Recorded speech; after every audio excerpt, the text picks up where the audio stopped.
Pedro da Mota, and welcome to another episode of Over the Border and Into the Kitchen.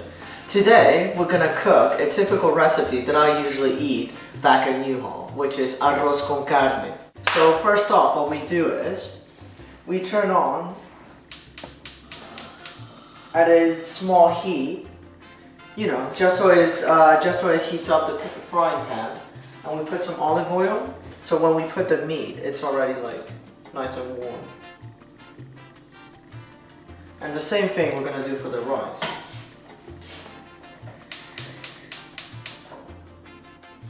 Okay, so now we have to peel off the onions. Okay, I chose a red onion for the meat and white onion for the rice. Don't ask me why, it's just how my mom taught me. Anyway, so we peel it off.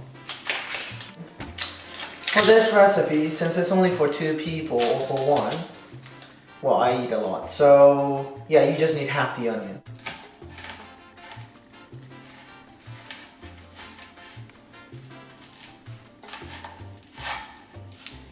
You might want to check that your knives are actually properly sharp. Anyway.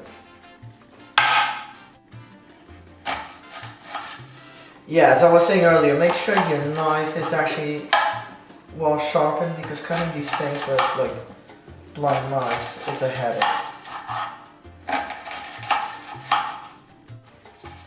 So now you chop them up in little bits, in little squares.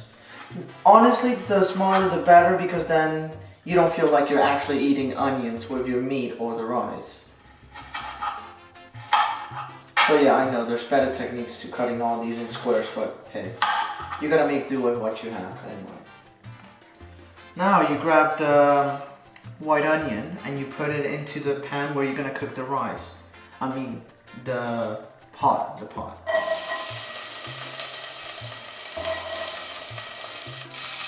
Okay, now leave it for a few minutes while it heats up.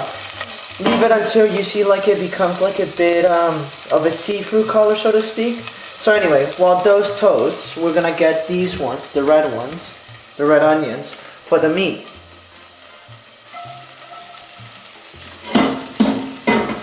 Make sure you don't burn yourself, by the way.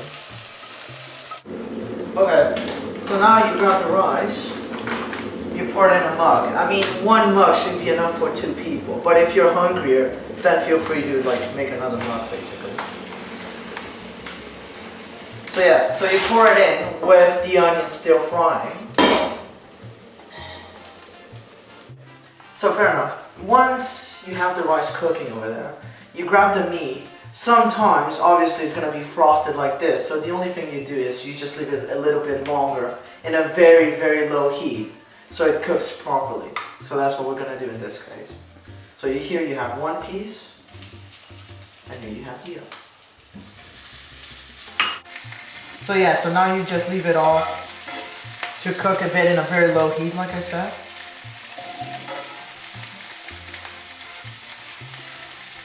Okay, going back to the rice, now we're going to grab the water, the boiling water for it. So you take it from a kettle. You pour it in.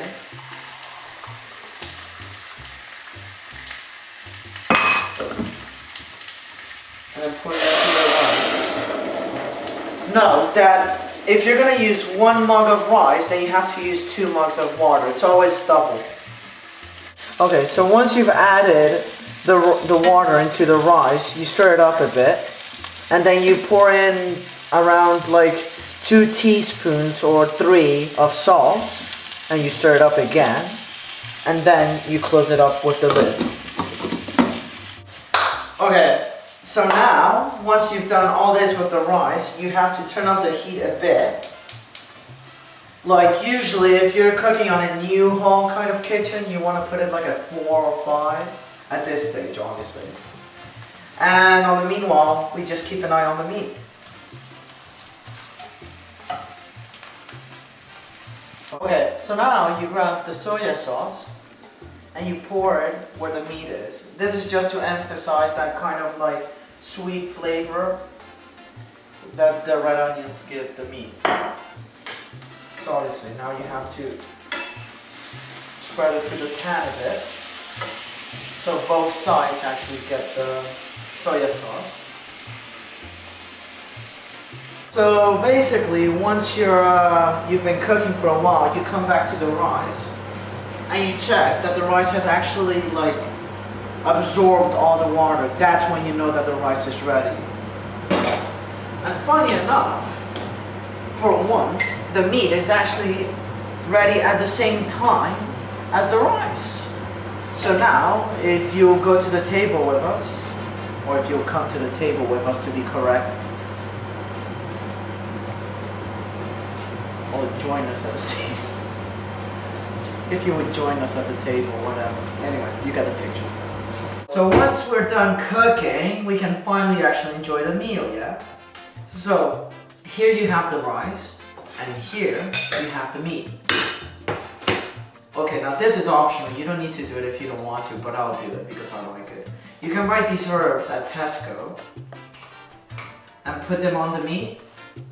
You know, just to give it like a little nice flavor, obviously, but also a good look. And ladies and gentlemen, this is Arroz con Carne. Well, thank you very much for watching, and I hope to see you guys next week. Also, before we cut this off, wash your hands before you start cooking.